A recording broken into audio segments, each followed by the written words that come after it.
Radha Madhava Kunja Bihari.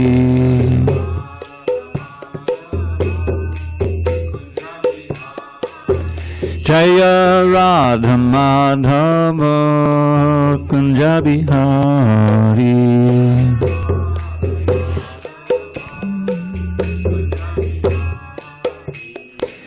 Gopijana Vallabha Girivardhari.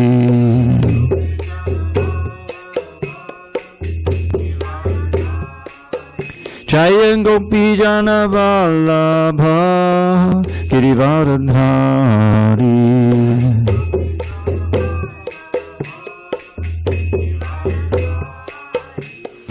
Yashodanandana Bhajana Ranjana. Yashodanandana Bhajana Ranjana. Yamuna Tira Vanachari. Yamuna Tira Vanachari.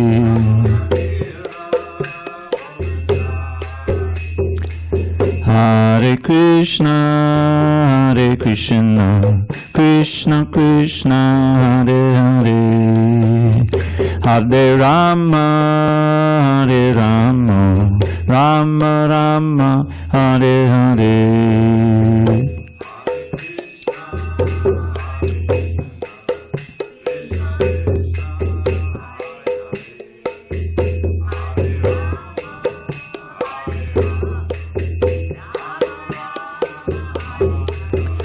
Hare Krishna, Hare Krishna, Krishna Krishna, Hare Hare, Hare Rama, Hare Rama, Rama Rama, Hare Hare.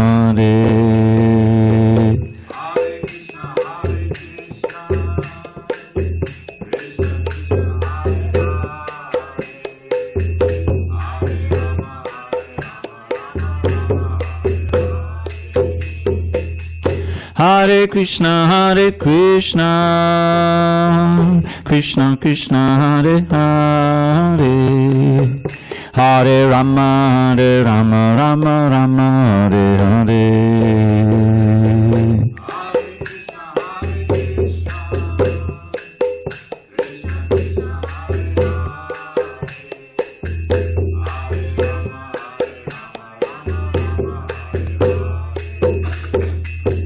Jaya Radha Madhava Kunja Bihari.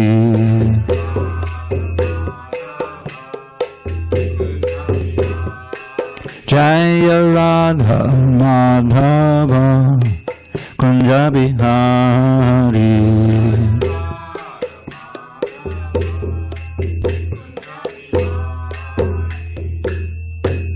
Jaya Nishnapad Paramahansa Paravadikacharya Ashtotar to Sri Srimad, His Divine Grace, Srila A.C. Bhaktivedanta Swami Prabhupada ki Jai.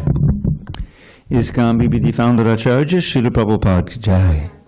Jai Om Vishnupad Paramahansa Paravadikacharya Ashtotar to Sri Srimad, His Divine Grace, Srila Bhakti Siddhanta Saraswati Thakur ki Jai. Ananda Koti Vaishnavinda ki Jai. Namacharya Srila Haridas Thakur ki Jai. Srimad Bhagavad Gita ki Jai, Samaveda Bhaktivinoda ki Jai. All glories to the assembled devotees. All glories to the assembled devotees. All glories to the assembled devotees. All glory to Shri Guru and Gauranga. Okay, so you weren't here on Wednesday. You were here on Wednesday? Okay. I'm pretty sure on text 28. Can you confirm that? Okay. Om Namo Bhagavate Vasudevaya. Om Namo Bhagavate Vasudevaya. Om Namo Bhagavate Vasudevaya. On this 28th day of October, 2024 in San Diego. We're reading from Srimad Bhagavad Gita as it is, translation and commentary by His Divine Grace, A.C. Bhaktivedanta Swami Prabhupada. And we are in chapter 13, Nature, the Enjoyer, and Consciousness, text 28 at the bottom of page 559. Samam Sarveshu Bhuteshu Tishtantam Parameshwaram Vinashyatsu Avinashyantam Yah Pashyati Sapashyati Samang Sarveshu Bhuteshu Tishtantam Parameshwaram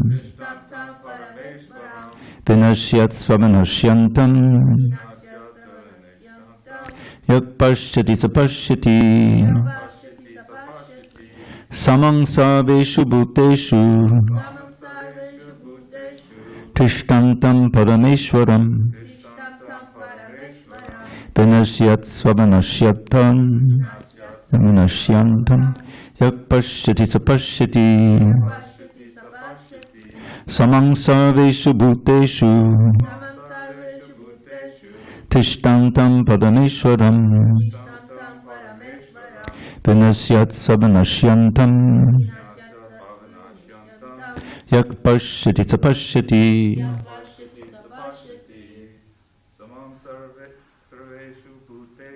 Samang Sarveshu Bhuteshu Tishtantam Parameshwaram Vinashyat Svavinashyantam Yak Pashyati Sapashyati Samang Sarveshu Bhuteshu Tishtantam Parameshwaram Vinasyat Svavinashyantam Yak Pashyati Sapashyati. Anyone online? Okay. No, yeah. Turn up your volume. Tapas, is that you? Yes, Prabhu. Yeah. Samam Sarveshu Bhuteshu Samang Sarveshu Bhuteshu Tishtantam Parameshwaram Tishtantam Parameshwaram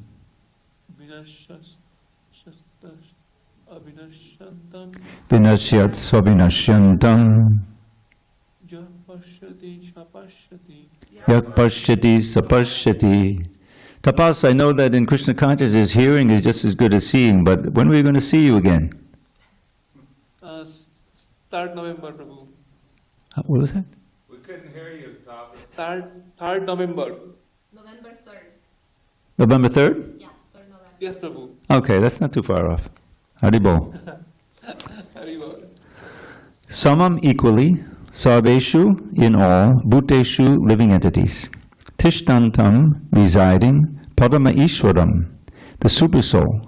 Vinashyatsu in the destructible, Avinashyantam not destroyed, Yaha anyone who Pashyati sees, Saha he Pashyati actually sees.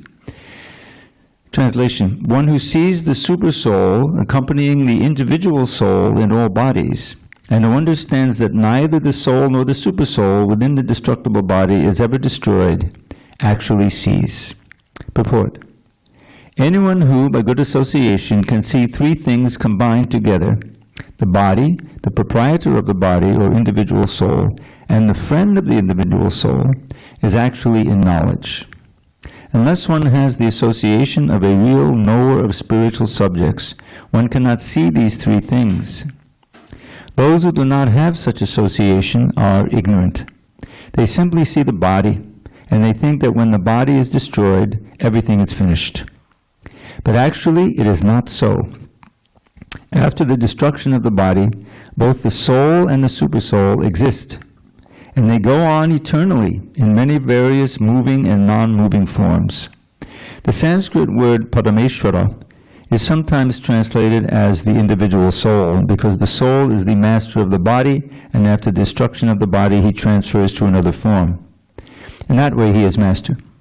But there are others who interpret this Parameshwara to be the Supersoul. In either case, both the Supersoul and the individual soul continue. They are not destroyed. One who can see in this way can actually see what is happening.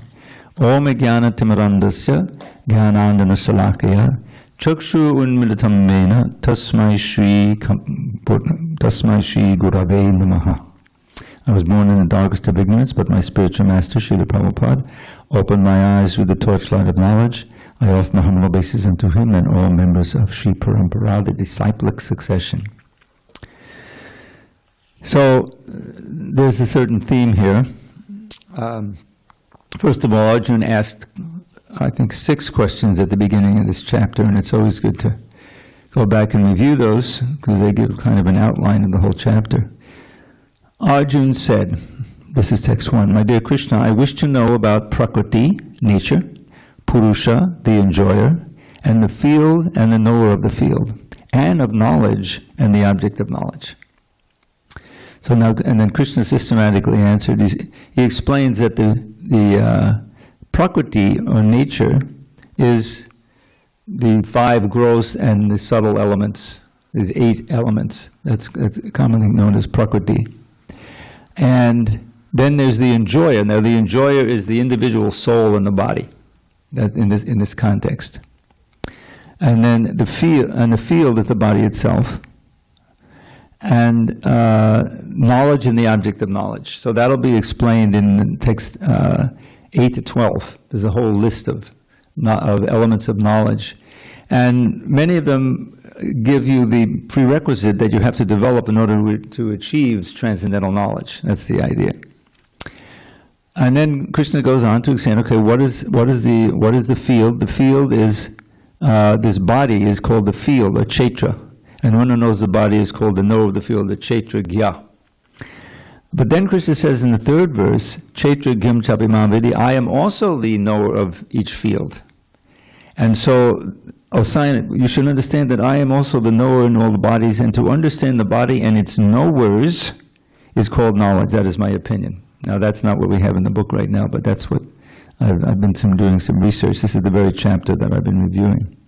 So one has to know the individual soul, the body, which is made of Prakriti, and also the Supersoul.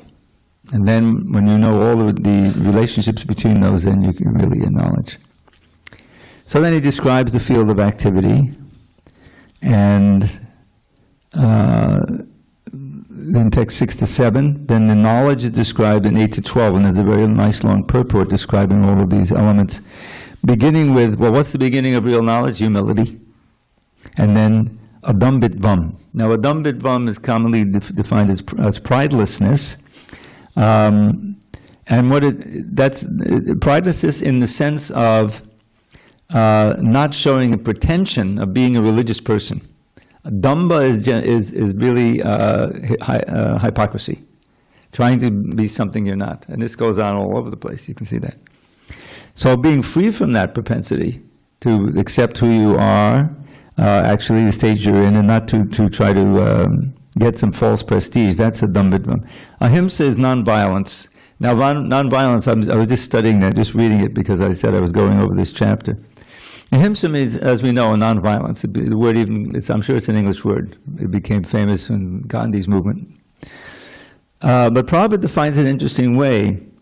He says it's not just not hurting others, especially not hurting the physical body. That's a common thing. But it's what does he say here? Non-jhans are generally taken to mean not killing or destroying the body. Well, that's like, in a sense, and this I'm going to suggest a change here, is that, what did you have to drink? I drank water and some liquid. But wait a minute, water is a liquid, so they're not, destroying the body includes killing the body, isn't it? So really, if it said, does not mean killing or injuring the body. Huh? Oh, yeah, I don't think that makes sense. So I'm going to just, I may not go through, but I'm going to suggest it. But Prabhupada says no, but actually nonviolence means not to put others into distress. And then and then he makes it proactive. It means not to understand Krishna consciousness and not try to give it to others. Then you're doing violence, because you know that they're suffering. You know they're going to old age, disease, and death, and round and round and round. You have the counteraction to that. You have the cure, the Krishna consciousness. So if you have it and you're progressing and you're understanding the benefits, and you don't try to give it, that's a form of violence. So that's an interesting take on this. And he goes on. Anyway, I'm not going to go through all of these 20 elements, but he does say the most important one is in the second line, Acharyopasanam. No. What is it? No, it's my chananya yoginam bhakti vicharani. One to be one-pointed and unceasing devotion unto me. That from that comes all the other things happen. You know, the being humble is very important. Approaching an acharya very essential. But when you come to the point of uninterrupted service to the Lord, then all the others develop even naturally. You know, that's the way it goes. It goes on like that. It's a big, long purport. And then he says, now I shall explain the knowable, because that was one of his questions. What is knowledge? And what is the object of knowledge? What is the goal of knowledge? Remember that? I shall now explain the knowable, knowing which you will taste the eternal, Brahman, the spirit, beginningless and subordinate to me, lies beyond the cause and effect of this material world. Now, do you remember Vedanta Sutra? You probably heard of Vedanta Sutra, right? Sutra is aphorism. Vedanta means the ultimate knowledge. So this is the next to the last work of Vyasadeva. After he wrote the Vedanta Sutra, he wrote the natural commentary on Vedanta Sutra, Srimad Bhagavatam. So the Vedanta Sutra begins with an order, an order to act in a certain way. In other words, you're a human being, otherwise you wouldn't be reading this. Tato Brahma Jigyasa. As the Brahma, you see, the Brahman is the object in the text 13 here. Brahman, the spirit, beginning is subordinate to me, lies beyond the cause and effect of this material world. So now that you're a human being, you should inquire into Brahman. And then he defines Brahman in the next sutra, Janmanya Siddhaha, that from which everything is born, which sustains everything, and ultimately which destroys everything. That's the summary description of the Supreme Personality of Godhead. So Krishna is dealing with all of this. All right, we won't go through the whole thing here, but I wanted to go back and just refer back to this essential verse, text 22, because this is enjoining us to act in a certain way in order to realize the knowledge in this chapter. You see? Purushak prakatisto hi bhunkte prakati jan gunan karanam gunasangosya sadasad yoni janmasu. So the Purusha, that's us here. A Purusha is the Jiva who by nature is tatasta Shakti. That means we're Prakriti. Shakti and Prakriti is in it. But we're acting like the Purusha, like the enjoyer. That's our disease. But so we're situated in Prakriti, means earth, water, fire, ether. And Bhunkte Prakriti Jangan. Bhunkte here doesn't mean to joy, it means to experience the three modes of nature generated from that Prakriti. We're experiencing all the varieties of things in goodness, passion, and ignorance.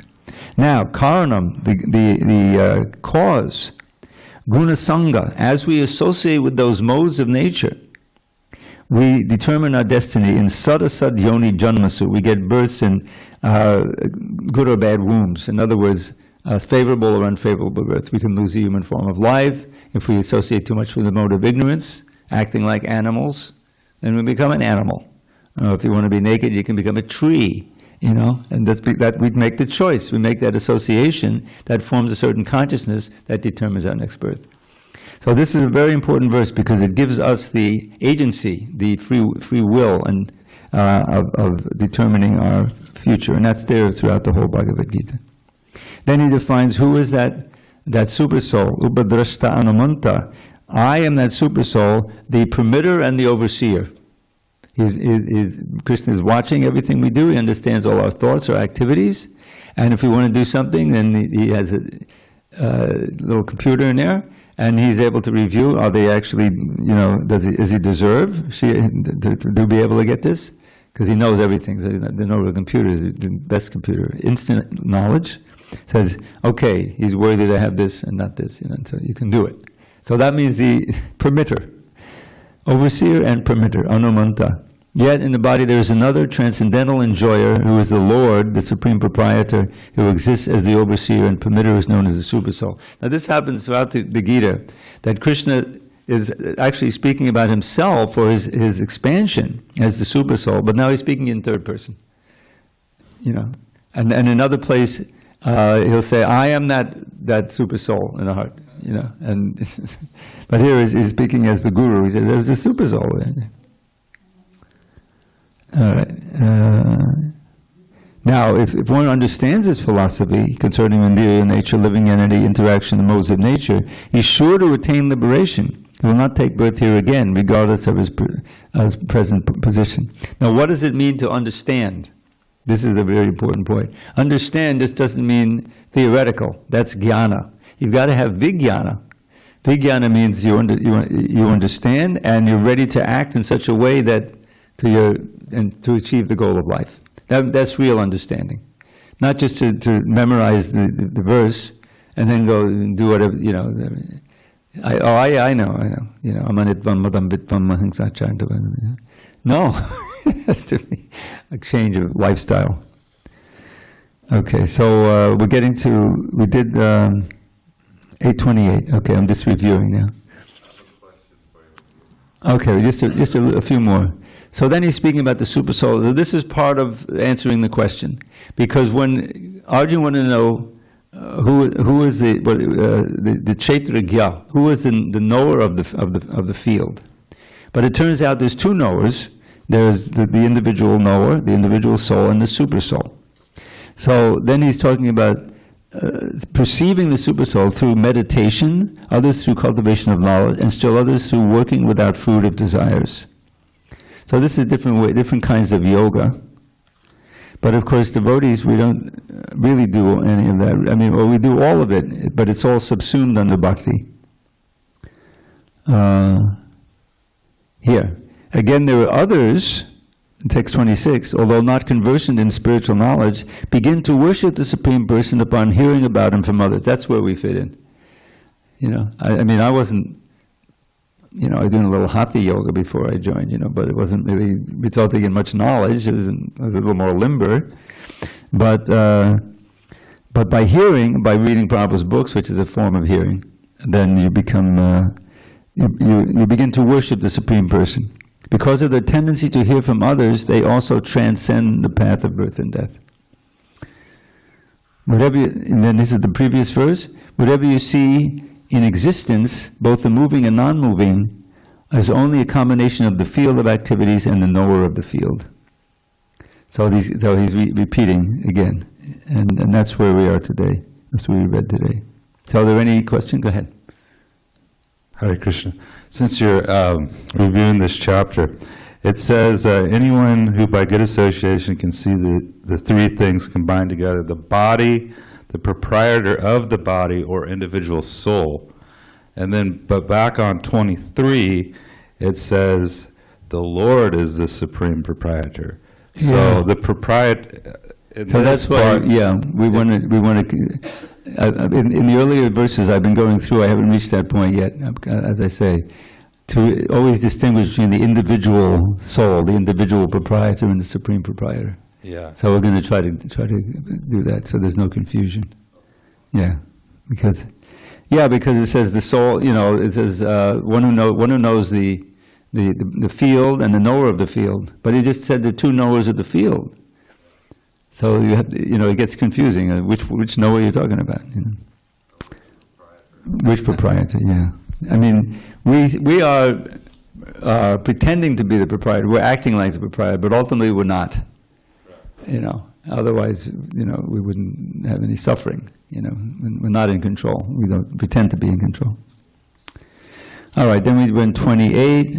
One who sees the Supersoul accompanying the individual soul in all bodies, who understands that neither the soul nor the Supersoul within the destructible body is ever destroyed, actually sees. Now that's the verse we read today. So how to see that Supersoul? That becomes from refining the senses, purifying through the process of bhakti.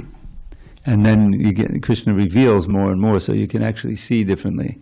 Otherwise, it's not possible. It says those who are fully self-realized, they'll see a tree, but they don't really see the tree. They see Krishna, because it's all his energy. There's a soul in there. The soul is part and parcel of Krishna. I always give the example how when I was a kid, we grew up near New York City, and so my parents would periodically take me into the city. We go to the museums and things like that. It's part of the culture, you know. And I always remember, you know, seeing Rembrandt and stuff, and then I remember this one famous painting, Guernica. Do you know what Guernica means? Maybe not. Guernica is the name of a town in Spain. Yes, Picasso. Yeah, and he's painting the town getting bombed, you know, by the fascist Spanish forces. So I always remember that one. That was so striking. But you know, when I would see these other fine paintings from the 1500s, 1600s, they would be striking, you know, the reality and so forth, but I wouldn't really understand what's going on. So then when I was maybe 17, they bought me a series of books, a whole set of books that described the different aspects of the art, you know, what's going on, what this symbolizes, what this style was and all that.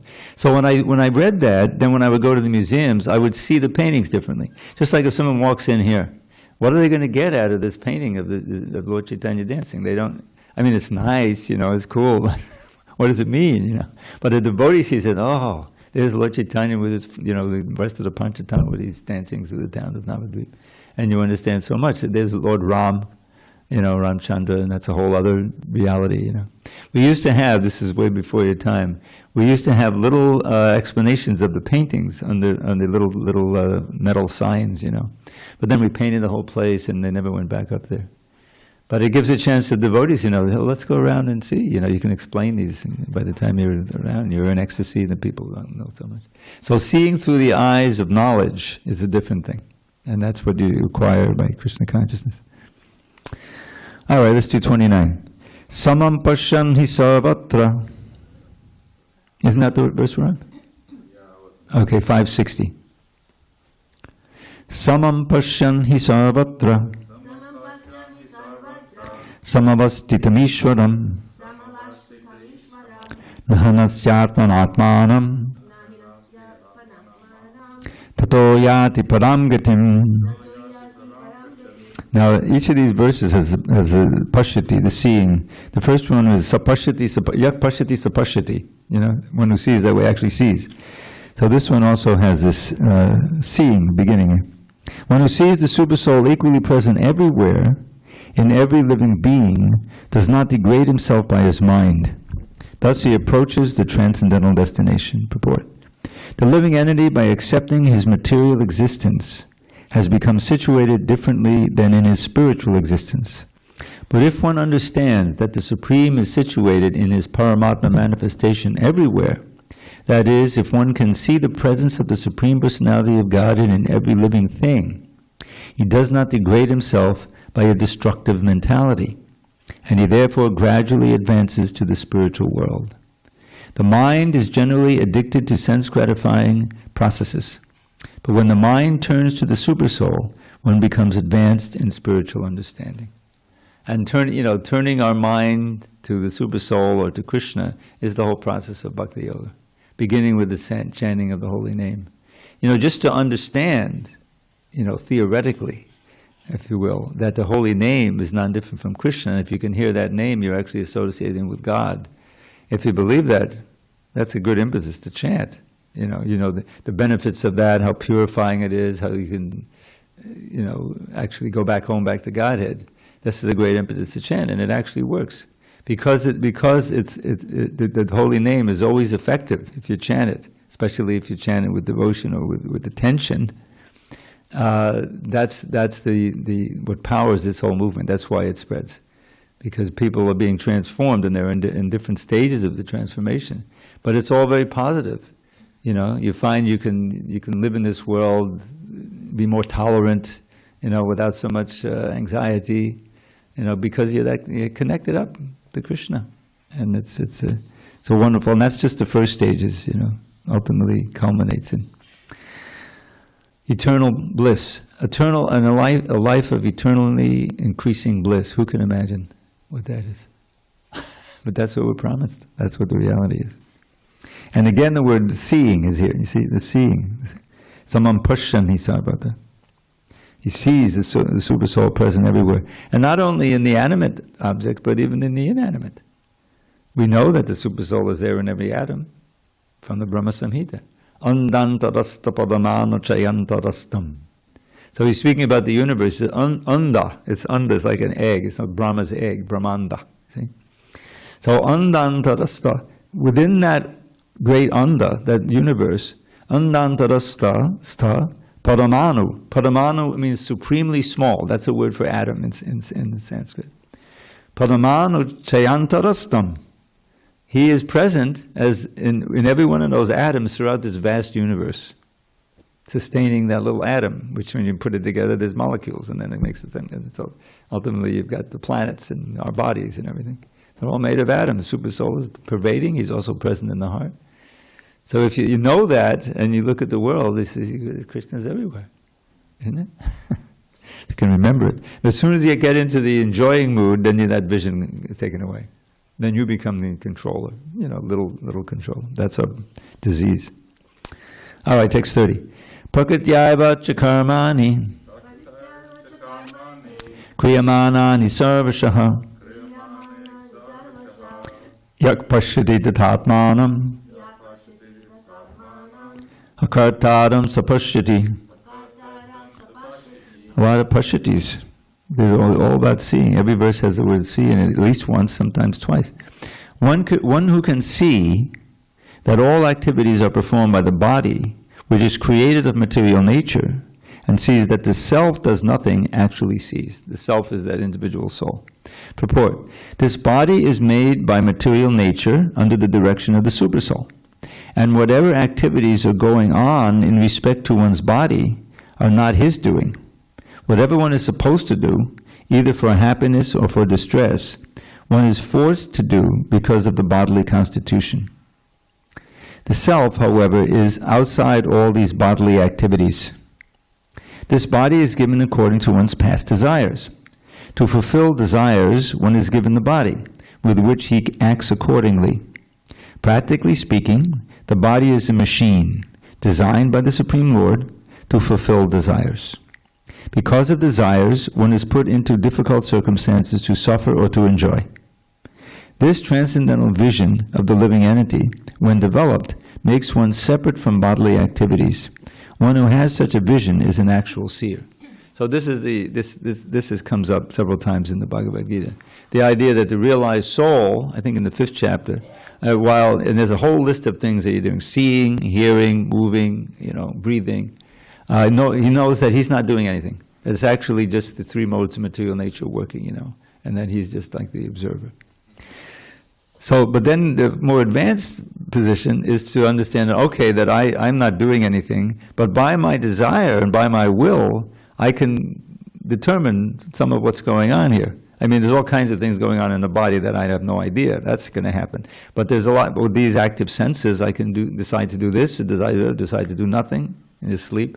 So I have some free will. And if I use my free will to subordinate it unto Krishna's desire, right? Krishna wants us to get up early and come to the temple, okay? So I have a choice. I can just turn over at 3:30 when the alarm rings, turn it off, and go back to sleep. I'm free to do that. But I know that if I do that, that that's not what Prabhupada wants, and that my Krishna consciousness will be damaged and so forth. So I don't want that.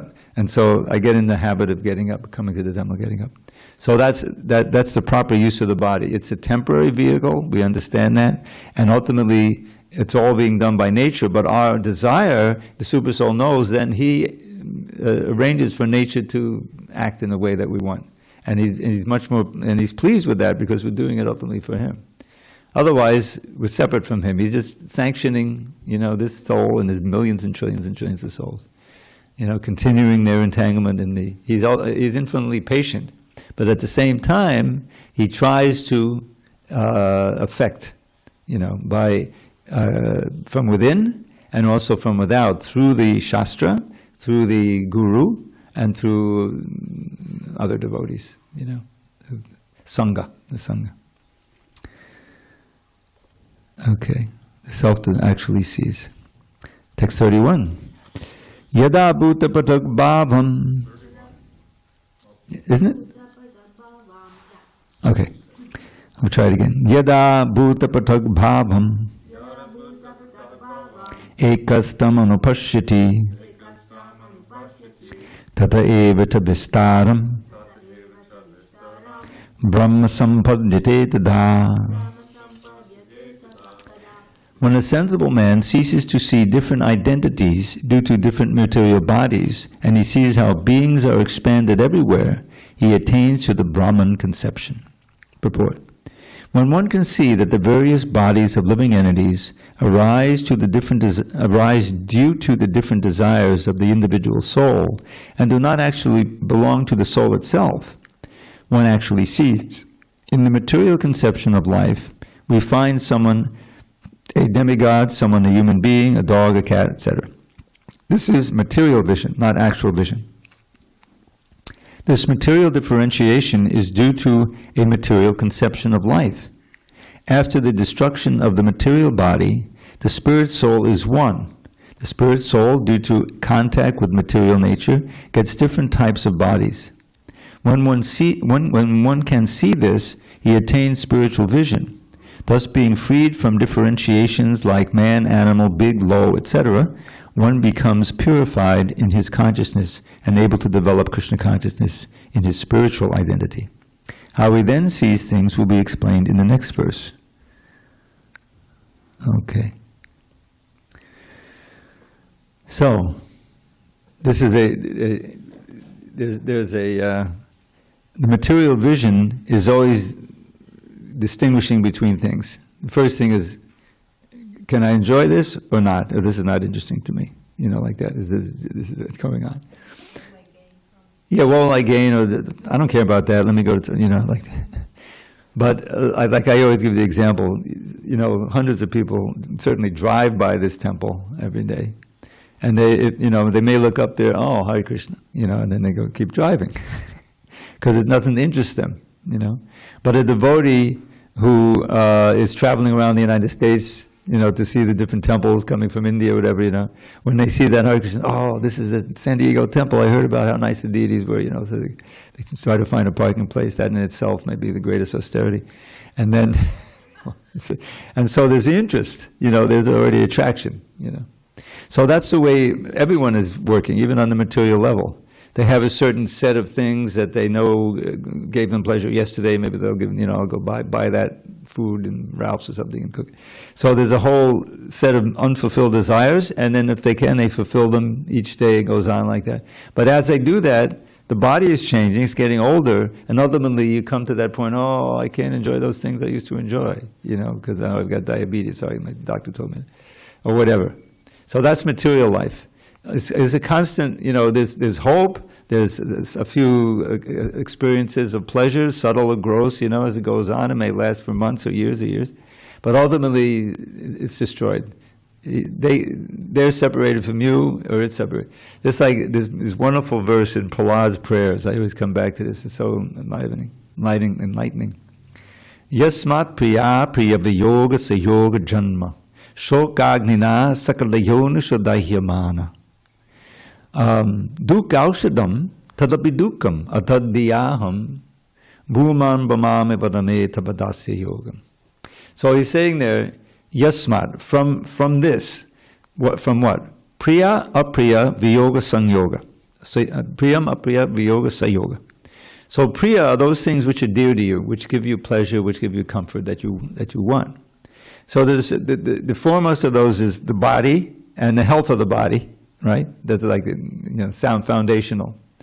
And then there's extensions, the wife, the girlfriend, the boyfriend, the children, the grandfather, the bank account, whatever. There's a whole list.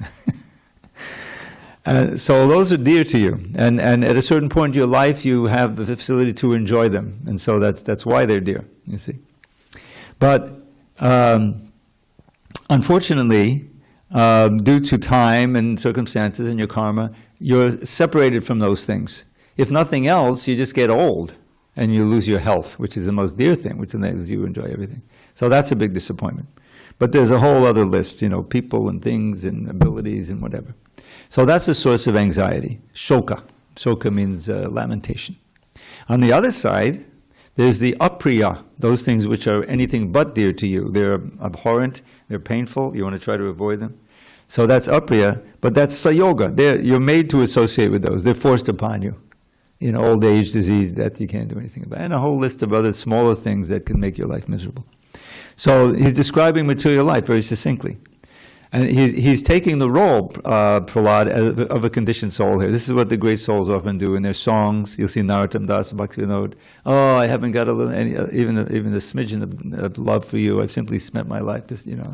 Please let me have a shelter at your lotus feet. So here, Prahlad is doing the same thing. Yasma priyapa yoga sayoga janma gives birth to shok agnina, the fire of lamentation. Agni is. You ever think the word agni, ignition? It's an English word. Agni, fire, ignition. It's coming from Latin probably or something. Agnus is kind of like the lamb. What is it? Agnus, A-G-N-U-S, is lamb, like Agnus Dei. In what language? In Latin, that would be Jesus is the Lamb of God. Okay. But I guess Agni is the same root. Yeah, that same root is fire. It comes from Sanskrit. So, shokagnina, the fire of lamentation from these two things. The deer is taken away and the abhorrent is pushed. Shoka, and not just one life, sakalayonishu, in all different species. And just human life is one thing, but every species goes through this. Sakalayonishu, dahyamana. So for millions of years I've been burning in this fire of lamentation caused by these things in all different species of life. He's describing, his life in the material world. So, but in the human life especially, we have a whole list, because we have the intelligence, of dukkha aushadhi, of remedies for the dukkha. Oh yes, it's getting cold and everything. Okay, we got something. Yeah. Okay. No, I don't have to lament that I'm cold. Right? So this is called dukkha aushadam. But then he says dukkha aushadam tadapi dukkham. The remedies themselves are eventually become sources of misery. I got my coat, but then someone stole it. Now I don't have it. If I didn't have it before. So that's the way it works. I always give the example. Reader's Digest. Many years ago, I happened to be leafing through, and there was some advertisement for, I think it was a antidepressant, something like that. And they show the woman cavorting in the field with her child. She's perfectly fine and she's not depressed. You turn the page and there's 2 pages list of the side effects. Watch out, it can cause damage to the kidneys or whatever. I remember one thing, it wasn't this one, but one of the side effects is death. Thanks a lot. So that's what it is. So the dukkha aushadam tadapi dukkham. A perfect example is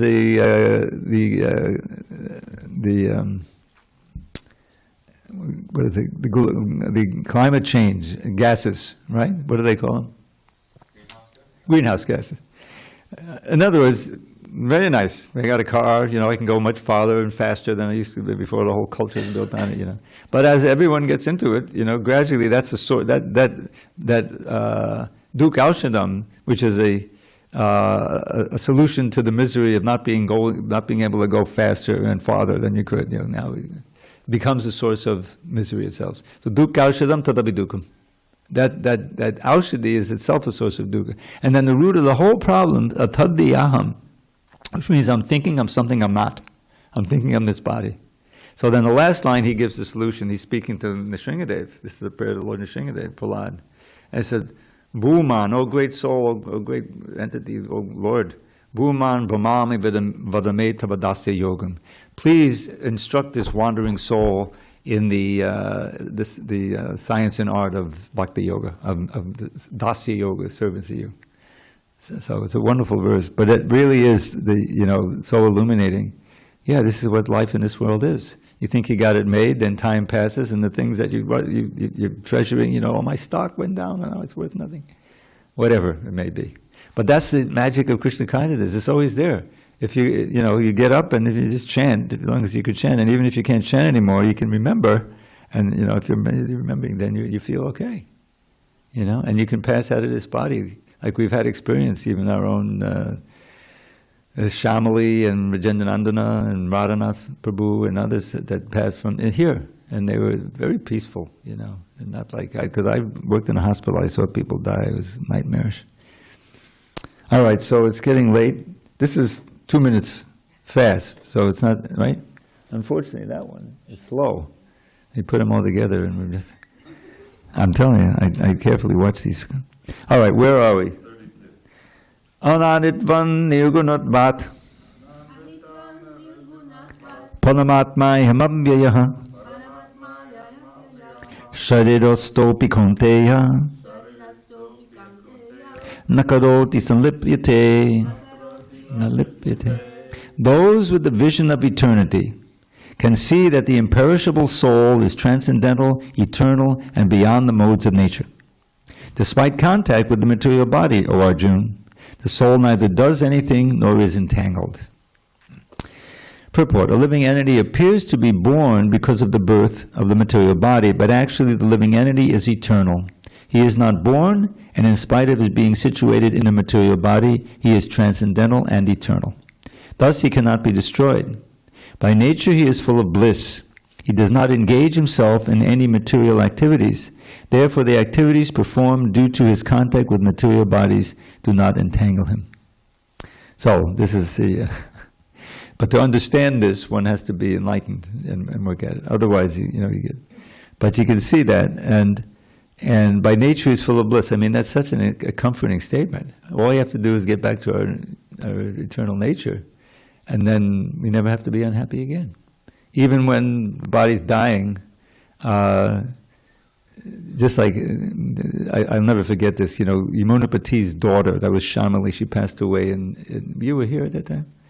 She passed away in Alachua. She was married to the fellow who used to be president here, Bhishma Dev. And I would go there and I would see them, they would cook lunch and, you know. Somehow she came down with cancer, and you know, it was terminal. And so she had friends all over the movement, and her spiritual master, Indradumna Swami, he was sitting in Vrindavan. This was in the COVID time, so he landed there. But he would call, and he would stay on the phone with her and encourage her, you know, many hours he would spend. I also called and chanted some nice poems and things, you know, for a while. And then Yamuna, when she passed, and he came back and he told the story how by the time, you know, she was ready to pass, she was very peaceful. Very peaceful. And it was just like the Vaikunta airplane came down and took her back, you know. It wasn't all this anxiety, you know, oh, what's going to happen, you know, I say. And it was very, and Rajendanandana, he was amazing, he was ready to go. I didn't get a chance to visit him because I had seriously sprained my ankle. I couldn't hardly walk, and he lived on the second floor, second stand. I called him on the phone. But he was very advanced. And so that's after all the final exam. If you can be peaceful and happy and confident at that time that you'll be with Krishna, or if not, go to the family where you can continue, you know, then it's a whole different ballgame. Otherwise, if all of your assets are here, you know, and you're being whipped away from them, you can imagine you don't know what's going to happen. And then you see the Yamadutas, oh my God. Hare Krishna. In the 6th canto, chapter 1, Yamaraj enjoins his dutas, his followers, his lieutenants. Whatever you do, don't go near the devotees. Don't approach anyone who's chanting the holy name, you know, because they didn't know. So, you know, that's a big thing. Otherwise, it could be very, very scary, you know. All right, so it's time for our nightly poem. How far did we get? 33, right? Okay, so we'll resume then tomorrow. Taco Tuesday. Our ranks will increase, as they always do. Oh, yeah, right. Remind me, text me, okay. All right, speaking of the flute, let's see if I can remember this one. Well, this is a classic verse. It's part of the Bhagavad Gita chapter. Bhagavad Gita chapter is where chapter 21 of the 10th canto, where the gopis are at home working and they're remembering Krishna and they're singing this song. So Barhapi, this is meditation. I'm entering the forest. Barhapidam natavadavapu karnayo karnikaram Bibran vasa kanaka kapisham avaijayantin chamalam Randrandre no adadasudeya purayan gopa vrindaya. Vrindaranyam swapadanamanam prabhishad kirti kirti. With lovely peacock plume upon his head, and fragrant flower placed upon each ear, he enters Braja's woods with graceful tread, a handsome dancing actor without peer. His golden yellow raiment brightly glows, his splendid garland reaches to his knees, and from his luscious lips the nectar flows, and fills his flute with charming melodies.